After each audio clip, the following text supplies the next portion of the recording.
Hi, welcome to Pyrography Made Easy. I'm Brenda. In this episode, I am going to show you how to create the artwork that I put on this tray. The artwork is very adaptable. You could put it on a craft box, a jewelry box, a cotton tote, whatever you are interested in. Well, let's get started. Transferring. Begin by printing out the reference material in several different sizes. Then coat the back of the printouts with a thick layer of graphite. I have the reference material on my website, and I will put a link to the blog in the description below. Then place the pattern graphite side down on the tray, creasing it as needed. Secure with 2 pieces of tape, and then trace over the sections you are interested in. Make sure to check for missing trace lines before you remove the pattern. You can transfer the design onto both the inner and outer sides of the tray. How much of the design you transfer and where you place it is completely up to you. In some areas, I hand drew the design. For example, I made the bottom of the stems merge into one larger stem.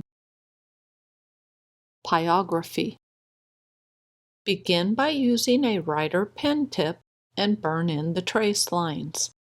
I am using the Standard C Writer by Colwood. It is up to you how wide you want the lines on the design, especially around the flower petals. I opted to make some fairly thick lines because I wanted the dark burn results to show around the color. As I burn in the trace lines, I will burn little scribble marks on the larger stems.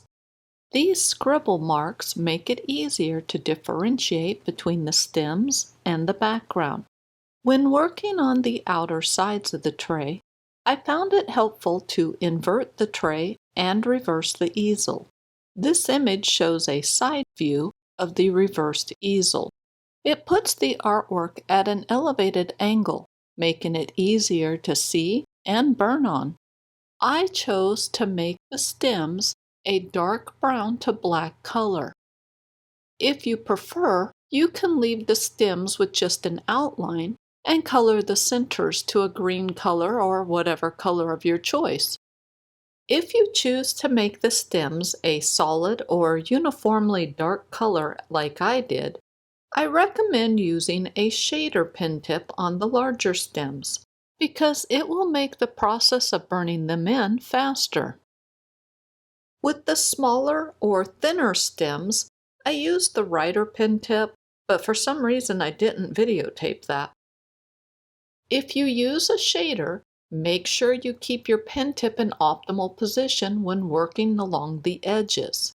This means that the end of the pen tip should be on the edge of the stem, and the body of the pen tip should be angled over the stem. When burning dark, it is common for smoke to be generated. I find that having a fan nearby helps draw the smoke away so it doesn't irritate my eyes. I am using a battery-powered foam fan marketed for baby strollers. On my website, I have a blog that lists all the products that I use along with links for them. I will put a link to that blog in the description below. When you use a fan, make sure to angle it so that the air is not blowing on the artwork. You don't want the air blowing on the artwork because it can interfere with the pen tip's ability to maintain a constant heat. Here is how the tray looked once I was finished with the pyrography. Colored pencil.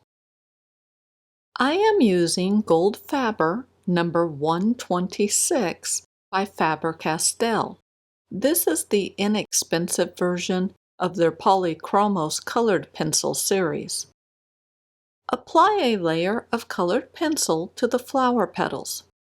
Try to avoid coloring over or on the pyrography lines to maintain the dark contrast border.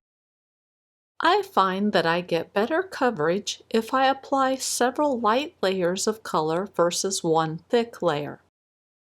I blend the color with a blending stump between the layers. This smooths out the color and pushes it down into any grooves on the wood.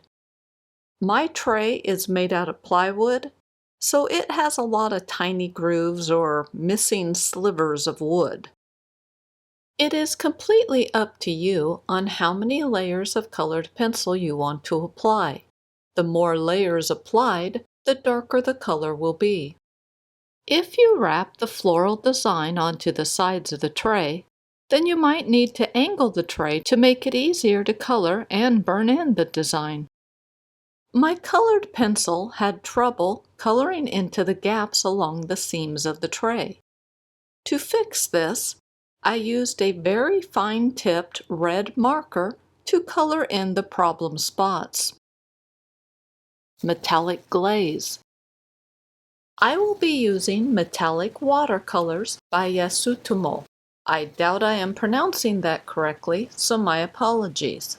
The colors are not labeled, but I am using the red one. Like all watercolors, all you need to do is add a little water to activate the paint. Dip your paintbrush into the paint and apply over the colored pencil. I added just enough water to moisten the paint and then applied a very thin layer of paint over the flower petals. I started out with the tray on a flat surface as I painted because I was worried about the paint running. I added so little water that it didn't become an issue. That was great because I was able to invert the tray and paint on the sides. This was the same approach I used when burning. I reversed the easel to elevate the artwork so that it was easier to burn on. I am angling the tray around to try and show the metallic sheen of the paint. Now I am showing you the sides of the tray. You can be very creative with the placement of the design on the tray. Make sure to seal the tray with a glossy finish so that you keep the metallic sheen. Matte and satin finishes will dull and possibly eliminate the metallic sheen. Well, that's it for this episode. I hope you enjoyed the information. On my website, Pyrography Made Easy, I have the written version of the tutorial along with the pattern that I used, so you can download that for your use. Well, thank you so much for watching, and I will see you next week.